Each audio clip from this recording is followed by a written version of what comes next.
William Wilson, by Edgar Allan Poe. What say of it? What say of conscience grim, that spectre in my path? Chamberlain's Pharonida. Let me call myself for the present William Wilson. The fair page now lying before me need not be sullied with my real appellation. This has been already too much an object for the scorn, for the horror, for the detestation of my race. To the uttermost regions of the globe have not the indignant winds bruited its unparalleled infamy? O outcast of all outcasts, most abandoned! To the earth art thou not forever dead? To its honors, to its flowers, to its golden aspirations? And a cloud, dense, dismal, and limitless, does it not hang eternally between thy hopes and heaven? I would not, if I could, here or today, embody a record of my later years of unspeakable misery and unpardonable crime. This epoch, these later years, took unto themselves a sudden elevation in turpitude, whose origin alone it is my present purpose to assign. Men usually grow base by degrees. From me in an instant all virtue dropped bodily as a mantle. From comparatively trivial wickedness I passed, with the stride of a giant, into more than the enormities of an Elagabalus. What chance, what one event brought this evil thing to pass? Bear with me while I relate. Death approaches, and the shadow which foreruns him has thrown a softening influence over my spirit. I long in passing through the dim valley for the sympathy, I had nearly said for the pity, of my fellow men. I would fain have them believe that I have been, in some measure, the slave of circumstances beyond human control. I would wish them to seek out for me, in the details I am about to give, some little oasis of fatality amid a wilderness of error.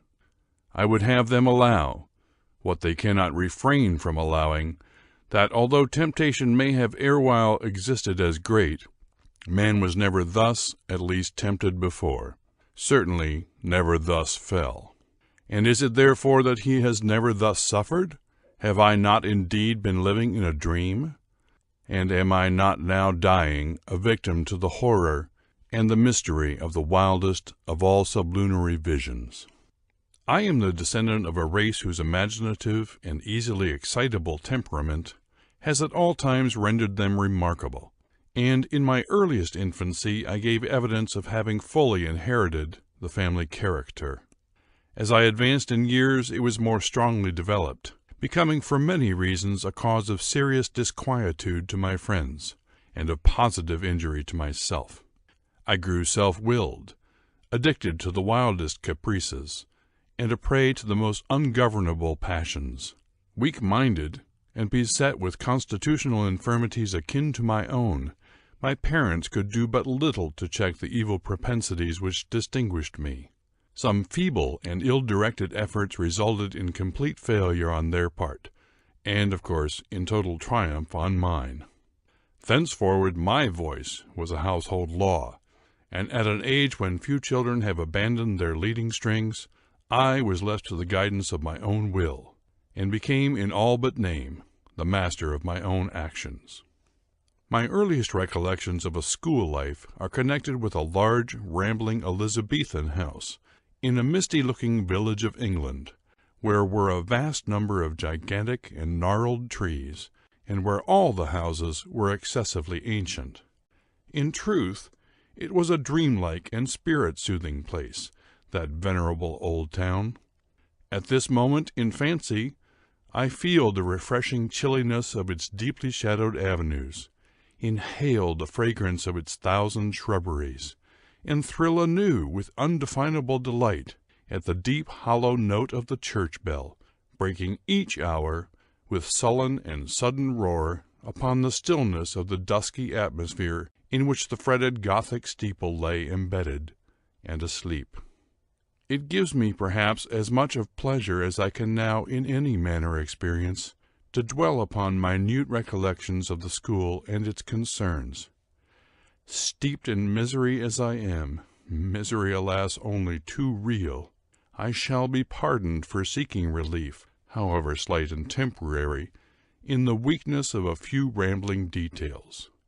These, moreover, utterly trivial and even ridiculous in themselves, assume to my fancy adventitious importance, as connected with a period and a locality where and when I recognize the first ambiguous monitions of the destiny which afterwards so fully overshadowed me. Let me then remember. The house, I have said, was old and irregular. The grounds were extensive, and a high and solid brick wall, topped with a bed of mortar and broken glass, encompassed the whole. This prison-like rampart formed the limit of our domain. Beyond it we saw but thrice a week, once every Saturday afternoon, when, attended by 2 ushers, we were permitted to take brief walks in a body through some of the neighboring fields, and twice during Sunday, when we were paraded in the same formal manner to the morning and evening service in the one church of the village. Of this church the principal of our school was pastor. With how deep a spirit of wonder and perplexity was I wont to regard him from our remote pew in the gallery, as with step solemn and slow he ascended the pulpit.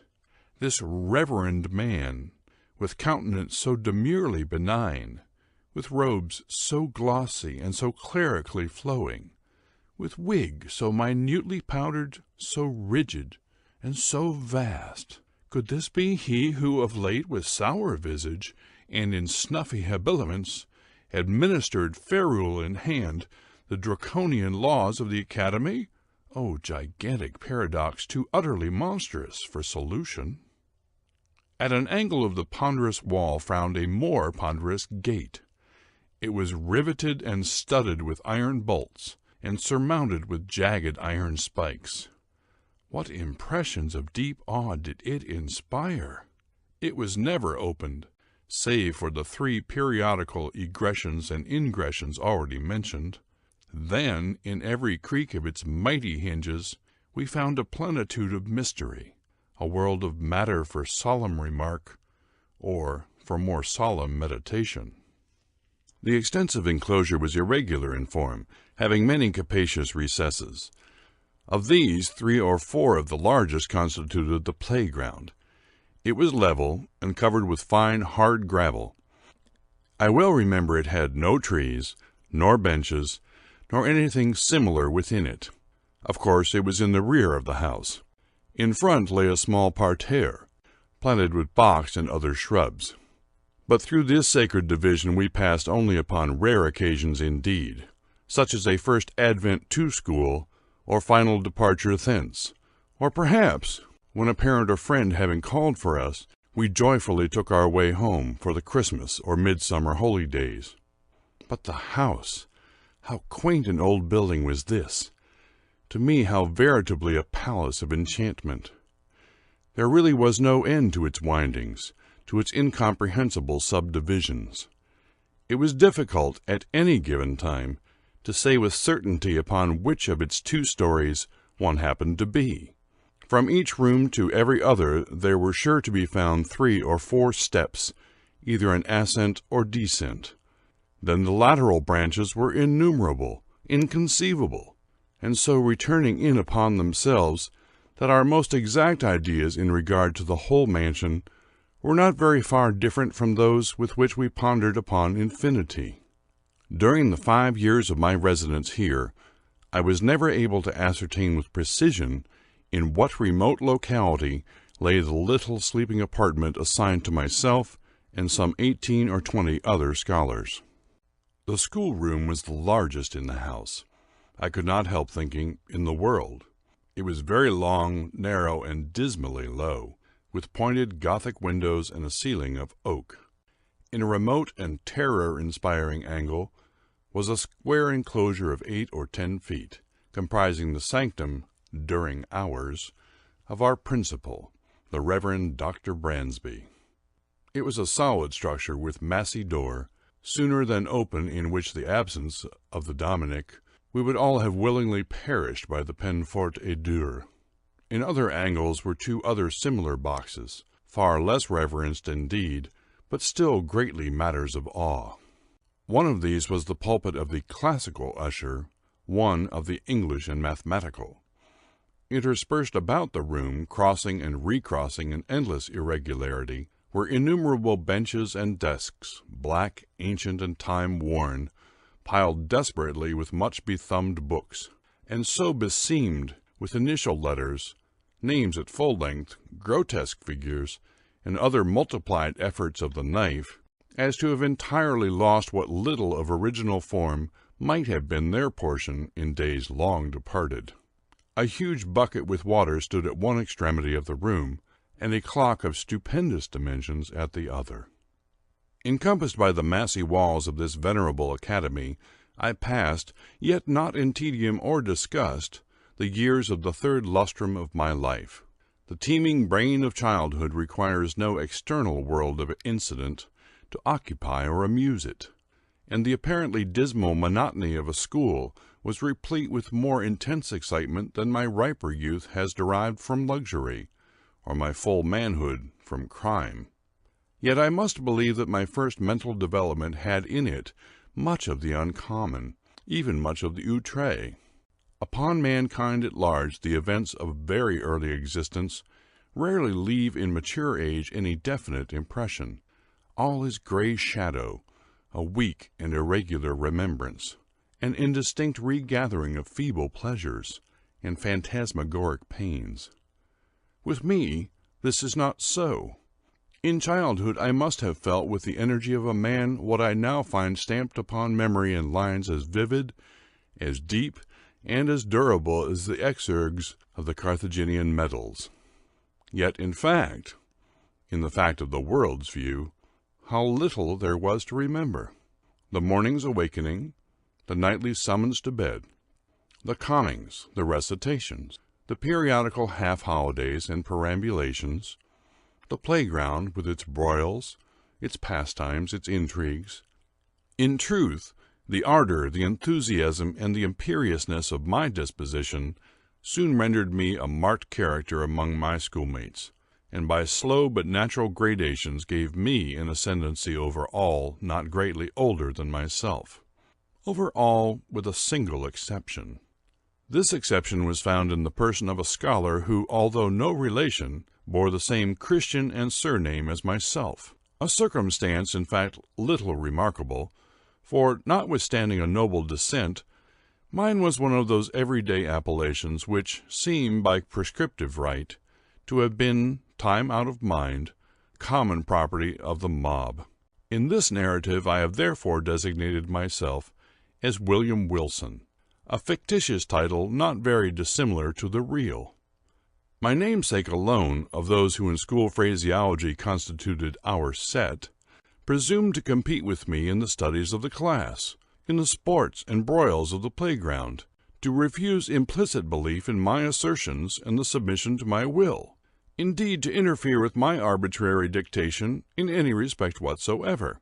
If there is on earth a supreme and unqualified despotism, it is the despotism of a master mind in boyhood over the less energetic spirits of its companions. Wilson's rebellion was to me a source of the greatest embarrassment, the more so as, in spite of the bravado with which in public I made a point of treating him and his pretensions, I secretly felt that I feared him, and could not help thinking the equality which he maintained so easily with myself a proof of his true superiority, since not to be overcome cost me a perpetual struggle. Yet this superiority, even this equality, was in truth acknowledged by no one but myself. Our associates, by some unaccountable blindness, seemed not to even suspect it. Indeed, his competition, his resistance, and especially his impertinent and dogged interference with my purposes, were not more pointed than private. He appeared to be destitute alike of the ambition which urged and of the passionate energy of mind which enabled me to excel. In his rivalry he might have been supposed actuated solely by a whimsical desire to thwart, astonish, or mortify myself. although there were times when I could not help observing, with a feeling made up of wonder, abasement, and pique, that he mingled with his injuries, his insults, or his contradictions, a certain most inappropriate and assuredly most unwelcome affectionateness of manner. I could only conceive this singular behavior to arise from a consummate self-conceit assuming the vulgar airs of patronage and protection. Perhaps it was this latter trait in Wilson's conduct, conjoined with our identity of name, and the mere accident of our having entered the school upon the same day, which set afloat the notion that we were brothers among the senior classes of the academy. These do not usually inquire with much strictness into the affairs of their juniors. I have before said, or should have said, that Wilson was not, in the most remote degree, connected to my family. But assuredly, if we had been brothers, we must have been twins. For after leaving Dr. Bransby's, I casually learned that my namesake was born on the 19th of January, 1813, and this is a somewhat remarkable coincidence, for that day is precisely that of my own nativity. It may seem strange that, in spite of the continual anxiety occasioned me by the rivalry of Wilson, and his intolerable spirit of contradiction, I could not bring myself to hate him altogether. We had, to be sure, nearly every day a quarrel in which, yielding me publicly the palm of victory, he in some manner contrived to make me feel that it was he who had deserved it. Yet a sense of pride on my part, and a veritable dignity on his own, kept us always upon what are called speaking terms, while there were many points of strong congeniality in our tempers, operating to awake in me a sentiment which our position alone, perhaps, prevented from ripening into friendship. It is difficult indeed to define, or even to describe, my real feelings towards him. They formed a motley and heterogeneous admixture, some petulant animosity, which was not yet hatred, some esteem, more respect, much fear, with a world of uneasy curiosity. To the moralist it will be unnecessary to say, in addition, that Wilson and myself were the most inseparable of companions.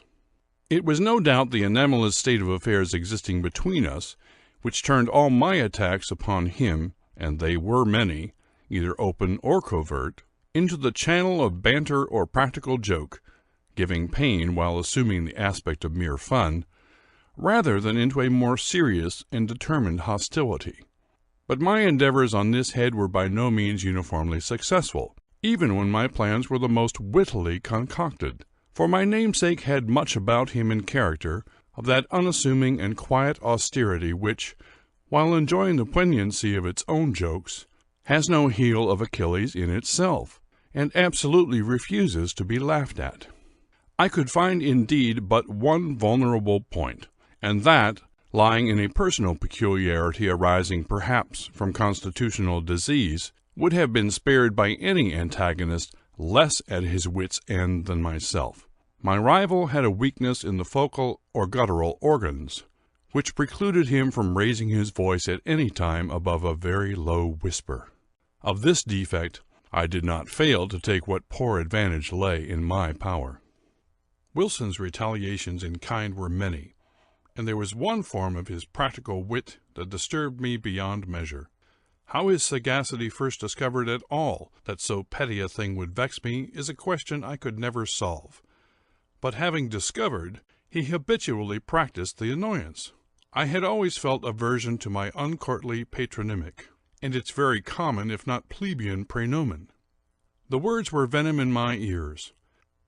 And when, upon the day of my arrival, a second William Wilson came also to the academy, I felt angry with him for bearing the name, and doubly disgusted with the name because a stranger bore it, who would be the cause of its twofold repetition, who would constantly be in my presence, and whose concerns, in the ordinary routine of the school business, must inevitably, on account of the detestable coincidence, be often confounded with my own. The feeling of vexation thus engendered grew stronger with every circumstance tending to show resemblance, moral or physical, between my rival and myself. I had not then discovered the remarkable fact that we were of the same age, But I saw that we were of the same height, and I perceived that we were even singularly alike in general contour of person and outline of feature. I was galled, too, by the rumor touching a relationship which had grown current in the upper forms. In a word, nothing could more seriously disturb me, although I scrupulously concealed such disturbance, than any allusion to a similarity of mind, person, or condition existing between us. But in truth, I had no reason to believe that, with the exception of the matter of relationship, and in the case of Wilson himself, this similarity had ever been made a subject of comment, or even observed at all by our schoolfellows. That he observed it in all its bearings, and as fixedly as I, was apparent. But that he could discover in such circumstances so fruitful a field of annoyance can only be attributed, as I said before, to his more than ordinary penetration. His cue, which was to perfect an imitation of myself, lay both in words and in actions, and most admirably did he play his part. My dress it was an easy matter to copy. My gait and general manner were, without difficulty, appropriated. In spite of his constitutional defect, even my voice did not escape him. My louder tones were, of course, unattempted, but then the key, it was identical, and his singular whisper, it grew the very echo of my own. How greatly this most exquisite portraiture harassed me, for it could not justly be termed a caricature, I will not now venture to describe. I had but one consolation, in the fact that the imitation, apparently, was noticed by myself alone, and that I had to endure only the knowing and strangely sarcastic smiles of my namesake himself. Satisfied with having produced in my bosom the intended effect, he seemed to chuckle in secret over the sting he had inflicted, and was characteristically disregardful of the public applause which the success of his witty endeavors might have so easily elicited.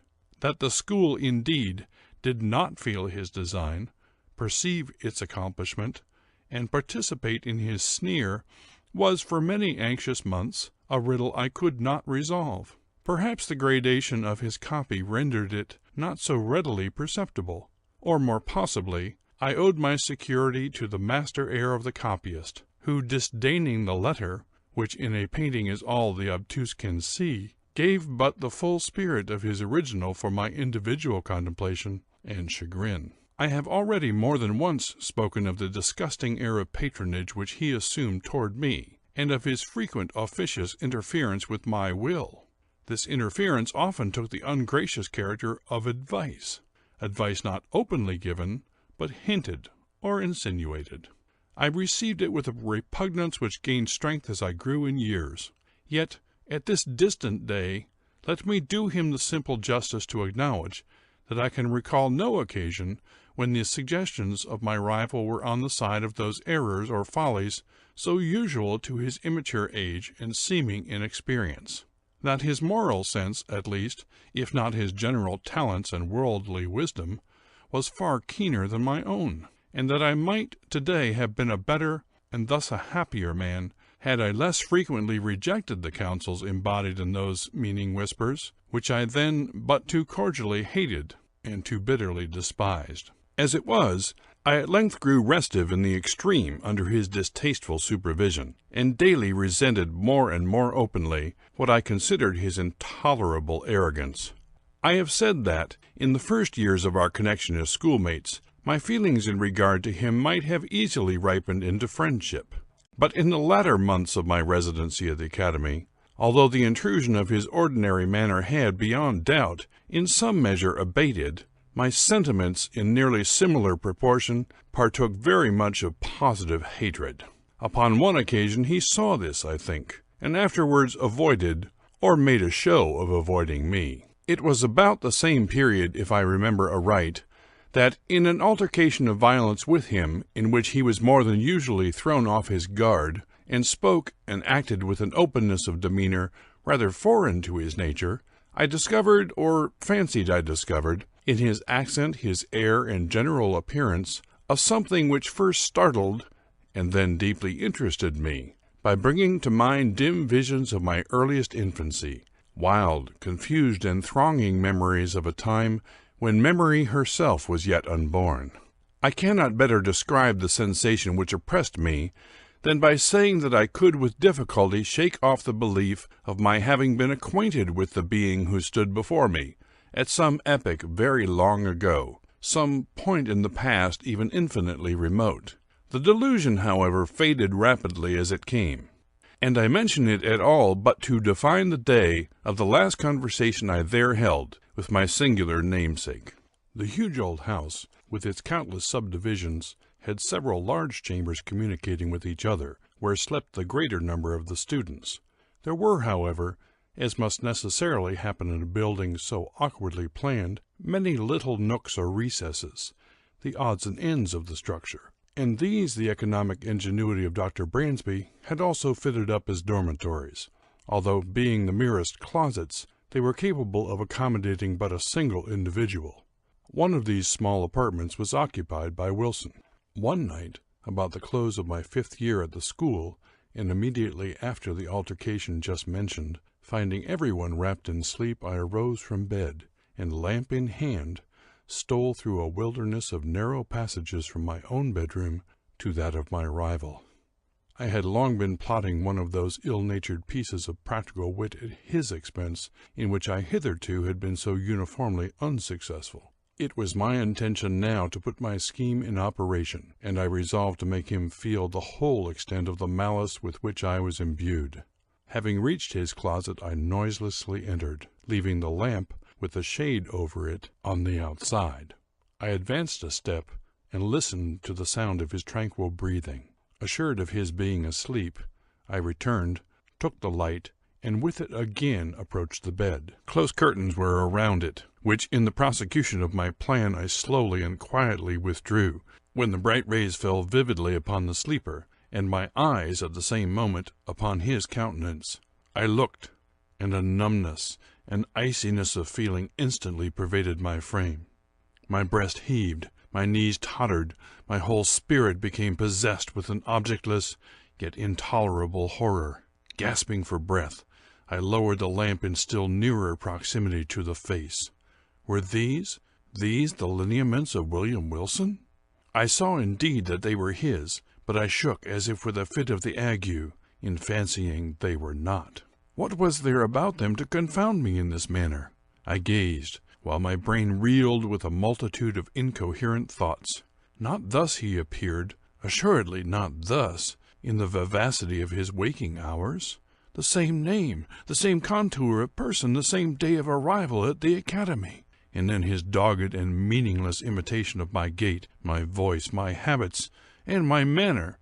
Was it, in truth, within the bounds of human possibility, that what I now saw was the result merely of the habitual practice of this sarcastic imitation? Awe-stricken, and with a creeping shudder, I extinguished the lamp, passed silently from the chamber, and left at once the halls of that old academy, never to enter them again. After a lapse of some months, spent at home in mere idleness, I found myself a student at Eton.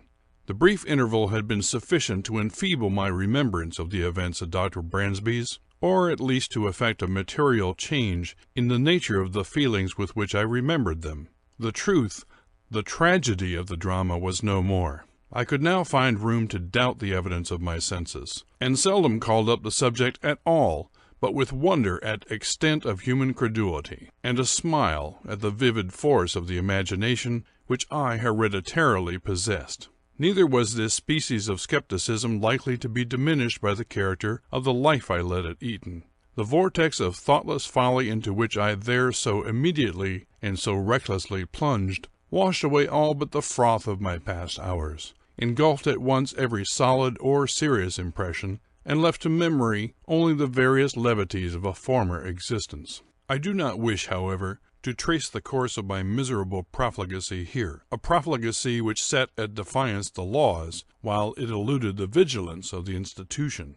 3 years of folly, passed without profit, had but given me rooted habits of vice, and added, in a somewhat unusual degree, to my bodily stature, when, after a week of soulless dissipation, I invited a small party of the most dissolute students to secret carousal in my chambers. We met at a late hour of the night, for our debaucheries were to be faithfully protracted until morning. The wine flowed freely, and there were not wanting other and perhaps more dangerous seductions, so that the gray dawn had already faintly appeared in the east, while our delirious extravagance was at its height. Madly flushed with cards and intoxication, I was in the act of insisting upon a toast of more than wonted profanity, when my attention was suddenly diverted by the violent, though partial, unclosing of the door of the apartment, and by the eager voice of a servant from without. He said that some person, apparently in great haste, demanded to speak with me in the hall. Wildly excited with wine, the unexpected interruption rather delighted than surprised me. I staggered forward at once, and a few steps brought me to the vestibule of the building. In this low and small room there hung no lamp, and now no light at all was admitted, save that of the exceedingly feeble dawn which made its way through the semicircular window. As I put my foot over the threshold, I became aware of the figure of a youth of about my own height, and habited in a white kerseymere morning frock, cut in the novel fashion of the one I myself wore at the moment. This the faint light enabled me to perceive, but the features of his face I could not distinguish. Upon my entering, he strode hurriedly up to me, and seizing me by the arm with a gesture of petulant impatience, whispered the words, "William Wilson," in my ear. I grew perfectly sober in an instant. There was that in the manner of the stranger, and in the tremulous shake of his uplifted finger, as he held it between my eyes and the light, which filled me with unqualified amazement. But it was not this which had so violently moved me. It was the pregnancy of solemn admonition in the singular, low, hissing utterance. And above all, it was the character, the tone, the key of these few, simple and familiar, yet whispered syllables, which came with 1,000 thronging memories of bygone days, and struck upon my soul with the shock of a galvanic battery. Ere I could recover the use of my senses, he was gone. Although this event failed not of a vivid effect upon my disordered imagination, yet it was evanescent as vivid. For some weeks, indeed, I busied myself in earnest inquiry, or was wrapped in a cloud of morbid speculation. I did not pretend to disguise from my perception the identity of the singular individual who thus perseveringly interfered with my affairs, and harassed me with his insinuated counsel. But who and what was this Wilson, and whence came he, and what were his purposes? Upon neither of these points could I be satisfied, merely ascertaining, in regard to him, that a sudden accident in his family had caused his removal from Dr. Bransby's academy on the afternoon of the day in which I myself had eloped. But in a brief period I ceased to think upon the subject, my attention being all absorbed in a contemplated departure for Oxford. Thither I soon went, the uncalculating vanity of my parents furnishing me with an outfit and annual establishment, which would enable me to indulge at will in the luxury already so dear to my heart, to vie in profuseness of expenditure with the haughtiest heirs of the wealthiest earldoms in Great Britain. Excited by such appliances to vice, my constitutional temperament broke forth with redoubled ardor, and I spurned even the common restraints of decency in the mad infatuation of my revels. But it were absurd to pause in the detail of my extravagance. Let it suffice that among spendthrifts I out-Heroded Herod, and that, giving name to a multitude of novel follies, I added no brief appendix to the long catalogue of vices then usual in the most dissolute university of Europe. It could hardly be credited, however, that I had even here so utterly fallen from the gentlemanly estate as to seek acquaintance with the vilest arts of the gambler by profession, and, having become an adept in his despicable science, to practice it habitually as a means of increasing my already enormous income at the expense of the weak-minded among my fellow collegians. Such, nevertheless, was the fact. And the very enormity of this offense against all manly and honorable sentiment provided, beyond doubt, the main, if not the sole reason of the impunity with which it was committed. Who indeed among my most abandoned associates would not rather have disputed the clearest evidence of his senses than have suspected of such courses the gay, the frank, the generous William Wilson, the noblest and most commoner at Oxford, him whose follies, said his parasites, were but the follies of youth and unbridled fancy, whose errors but inimitable whim, whose darkest vice but a careless and dashing extravagance? I had been now 2 years successfully busied in this way, when there came to the university a young parvenu nobleman, Glendinning, rich, said report, as Herodes Atticus, his riches, too, as easily acquired. I soon found him of weak intellect, and, of course, marked him as a fitting subject for my skill. I frequently engaged him in play, and contrived, with the gambler's usual art, to let him win considerable sums, the more effectually to entangle him in my snares. At length, my schemes being ripe, I met him, with the full intention that this meeting should be final and decisive, at the chambers of a fellow commoner, Mr. Preston, equally intimate with both, but who, to do him justice, entertained not an even remote suspicion of my design.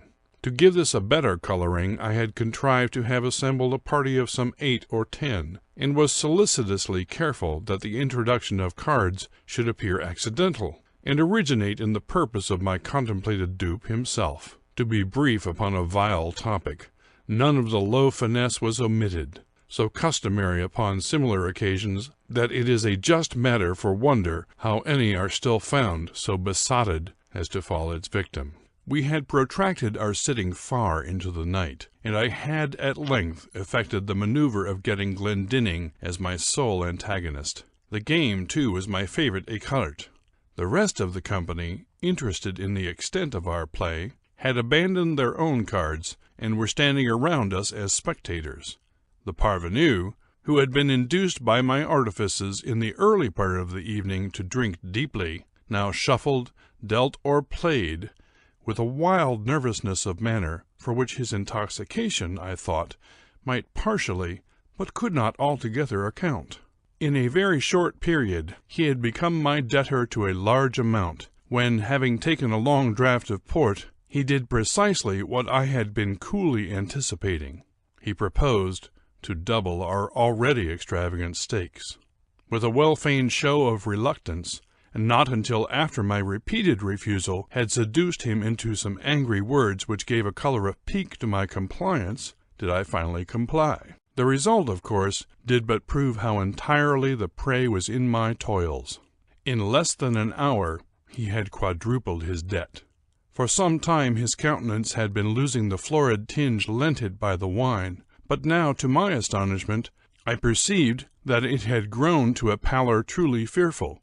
I say, to my astonishment. Glendinning had been represented to my eager inquiries as immeasurably wealthy, and the sums which he had as yet lost, although in themselves vast, could not, I supposed, very seriously annoy, much less so violently affect him. That he was overcome by the wine just swallowed was the idea which most readily presented itself, and, rather with a view to the preservation of my own character in the eyes of my associates than from any less interested motive, I was about to insist peremptorily upon a discontinuance of the play, when some expressions at my elbow from among the company, and an ejaculation evincing utter despair on the part of Glendinning, gave me to understand that I had effected his total ruin, under circumstances which, rendering him an object for the pity of all, should have protected him from the ill offices even of a fiend. What now might have been my conduct, it is difficult to say.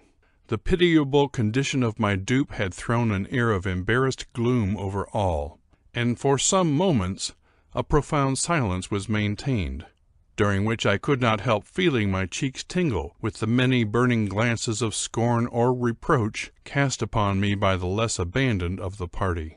I will even own that an intolerable weight of anxiety was for a brief instant lifted from my bosom by the sudden and extraordinary interruption which ensued. The wide, heavy, folding doors of the apartment were all at once thrown open to their full extent, with a vigorous and rushing impetuosity that extinguished, as if by magic, every candle in the room. Their light in dying enabled us just to perceive that a stranger had entered, about my own height, and closely muffled in a cloak. The darkness, however, was now total, and we could only feel that he was standing in our midst. Before any of us could recover from the extreme astonishment into which this rudeness had thrown all, we heard the voice of the intruder. "Gentlemen," he said in a low, distinct, and never-to-be-forgotten whisper, which thrilled to the very marrow of my bones, "gentlemen, I make no apology for this behavior, because in thus behaving I am but fulfilling a duty. You are, beyond doubt, uninformed of the true character of the person who has tonight won at écarté a large sum of money from Lord Glendinning. I will therefore put you upon an expeditious and decisive plan of obtaining this very necessary information. Please to examine at your leisure the inner linings of the cuff of his left sleeve, and the several little packages which may be found in the somewhat capacious pockets of his embroidered morning wrapper." While he spoke, so profound was the stillness that one might have heard a pin drop upon the floor. In ceasing, he departed at once, and as abruptly as he had entered. Shall I describe my sensations? Must I say that I felt all the horrors of the damned? Most assuredly I had little time given for reflection. Many hands roughly seized me upon the spot, and lights were immediately reprocured. A search ensued. In the lining of my sleeve were found all the court cards essential in écarté, and in the pockets of my wrapper a number of packs, facsimiles of those used at our sittings, with the single exception that mine were of the species called technically arrondes, the honors being slightly convex at the ends, the lower cards slightly convex at the sides. In this disposition, the dupe who cuts, as customary, at the length of the pack, will invariably find that he cuts his antagonist an honor, while the gambler, cutting at the breadth, will as certainly cut nothing for his victim which may count in the records of the game. Any burst of indignation upon this discovery would have affected me less than the silent contempt or the sarcastic composure with which it was received. "Mr. Wilson," said our host, stooping to remove from beneath his feet an exceedingly luxurious cloak of rare furs, "Mr. Wilson, this is your property." The weather was cold, and upon quitting my own room I had thrown a cloak over my dressing wrapper, putting it off upon reaching the scene of play. "I presume it is supererogatory to seek here," eyeing the folds of the garment with a bitter smile, "for any farther evidence of your skill. Indeed, we have had enough. You will see the necessity, I hope, of quitting Oxford, at all events of quitting instantly my chambers." Abased, humbled to the dust as I then was, it is probable that I should have resented this galling language by immediate personal violence, had not my whole attention been at the moment arrested by a fact of the most startling character. The cloak which I had worn was of a rare description of fur. How rare, how extravagantly costly, I shall not venture to say. Its fashion, too, was of my own fantastic invention, for I was fastidious to an absurd degree of coxcombry in matters of this frivolous nature. When therefore Mr. Preston reached me that which he had picked up upon the floor, and near the folding doors of the apartment, it was with an astonishment nearly bordering upon terror that I perceived my own already hanging on my arm, where I had no doubt unwittingly placed it, and that the one presented me was but its exact counterpart in even the minutest possible particular. The singular being who had so disastrously exposed me had been muffled, I remembered, in a cloak, and none had been worn at all by any of the members of our party, with the exception of myself. Retaining some presence of mind, I took the one offered me by Preston, placed it unnoticed over my own, left the apartment with a resolute scowl of defiance, and next morning, ere dawn of day, commenced a hurried journey from Oxford to the Continent, in a perfect agony of horror and of shame. I fled in vain. My evil destiny pursued me as if in exultation, and proved indeed that the exercise of its mysterious dominion had as yet only begun. Scarcely had I set foot in Paris ere I had fresh evidence of the detestable interest taken by this Wilson in my concerns. Years flew, while I experienced no relief. Villain! At Rome, with how untimely, yet with how spectral an officiousness, stepped he in between me and my ambition. at Vienna too, at Berlin, and at Moscow. Where, in truth, had I not bitter cause to curse him within my heart? From his inscrutable tyranny did I at length flee, panic-stricken, as from a pestilence, and to the very ends of the earth I fled in vain. And again, in secret communion with my own spirit, would I demand the questions, who is he? Whence came he? And what are his objects? But no answer was there found. And then I scrutinized with a minute scrutiny the forms and the methods and the leading traits of his impertinent supervision. But even here there was very little upon which to base a conjecture. It was noticeable, indeed, that in no one of the multiplied instances in which he had of late crossed my path had he so crossed it except to frustrate those schemes, or to disturb those actions which, if fully carried out, might have resulted in bitter mischief. Poor justification this, in truth, for an authority so imperiously assumed. Poor indemnity for natural rights of self-agency so pertinaciously, so insultingly denied. I had also been forced to notice that my tormentor, for a very long period of time, while scrupulously and with miraculous dexterity maintaining his whim of an identity of apparel with myself, had so contrived it, in the execution of his varied interference with my will, that I saw not, at any moment, the features of his face. Be Wilson what he might, this, at least, was but the veriest of affectation, or of folly.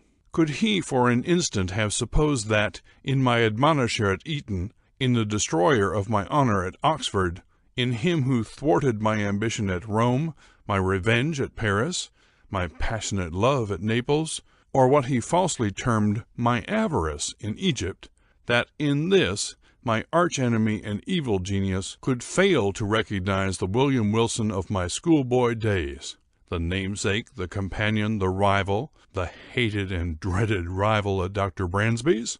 Impossible! But let me hasten to the last eventful scene of the drama. Thus far, I had succumbed supinely to this imperious domination.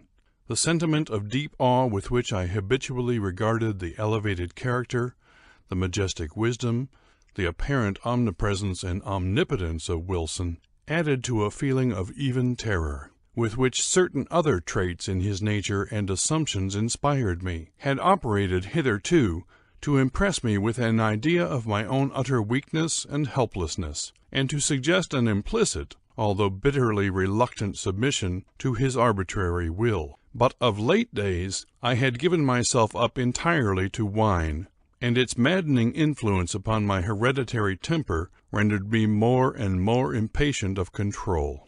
I began to murmur, to hesitate, to resist. And was it only fancy which induced me to believe that, with the increase of my own firmness, that of my tormentor underwent a proportional diminution? Be this as it may, I now began to feel the inspiration of a burning hope, and at length nurtured in my secret thoughts a stern and desperate resolution that I would submit no longer to be enslaved. It was at Rome, during the carnival of 18 that I attended a masquerade in the palazzo of the Neapolitan Duke de Broglio. I had indulged more freely than usual in the excesses of the wine table, and now the suffocating atmosphere of the crowded rooms irritated me beyond endurance. The difficulty, too, of forcing my way through the mazes of company contributed not a little to the ruffling of my temper, for I was anxiously seeking, let me not say with what unworthy motive, the young, the gay, the beautiful wife of the aged and doting de Broglio. With a too unscrupulous confidence, she had previously communicated to me the secret of the costume in which she would be habited, and now, having caught a glimpse of her person, I was hurrying to make my way into her presence. At this moment I felt a light hand placed upon my shoulder, and that ever-remembered, low, damnable whisper within my ear. In an absolute frenzy of wrath, I turned at once upon him who had thus interrupted me, and seized him violently by the collar. He was attired, as I had expected, in a costume altogether similar to my own, wearing a Spanish cloak of blue velvet, begirt about the waist with a crimson belt sustaining a rapier. A mask of black silk entirely covered his face. "Scoundrel!" I said in a voice husky with rage, while every syllable I uttered seemed as new fuel to my fury. "Scoundrel! Impostor! Accursed villain! You shall not dog me unto death! Follow me, or I stab you where you stand!" And I broke my way from the ballroom into a small antechamber adjoining, dragging him unresistingly with me as I went. Upon entering, I thrust him furiously from me. He staggered against the wall, while I closed the door with an oath, and commanded him to draw. He hesitated but for an instant, then with a slight sigh drew in silence, and put himself upon his defense. The contest was brief indeed. I was frantic with every species of wild excitement, and felt within my single arm the energy and power of a multitude. In a few seconds I forced him by sheer strength against the wainscoting, and thus, getting him at mercy, plunged my sword with brute ferocity repeatedly through and through his bosom. At that instant some person tried the latch of the door. I hastened to prevent an intrusion, and then immediately returned to my dying antagonist. But what human language can adequately portray that astonishment, that horror which possessed me at the spectacle then presented to view? The brief moment in which I averted my eyes had been sufficient to produce apparently a material change in the arrangements at the upper or farther end of the room. A large mirror, so at first it seemed to me in my confusion, now stood where none had been perceptible before. And as I stepped up to it in extremity of terror, mine own image, but with features all pale and dabbled in blood, advanced to meet me with a feeble and tottering gait. Thus it appeared, I say, but was not. It was my antagonist. It was Wilson, who then stood before me in the agonies of his dissolution. His mask and cloak lay where he had thrown them upon the floor. Not a thread in all his raiment, not a line in all the marked and singular lineaments of his face which was not, even in the most absolute identity, mine own. It was Wilson, but he spoke no longer in a whisper, and I could have fancied that I myself was speaking, while he said, "You have conquered, and I yield. Yet henceforth art thou also dead. Dead to the world, to heaven, and to hope. In me didst thou exist, and in my death see by this image which is thine own, how utterly thou hast murdered thyself." End of William Wilson.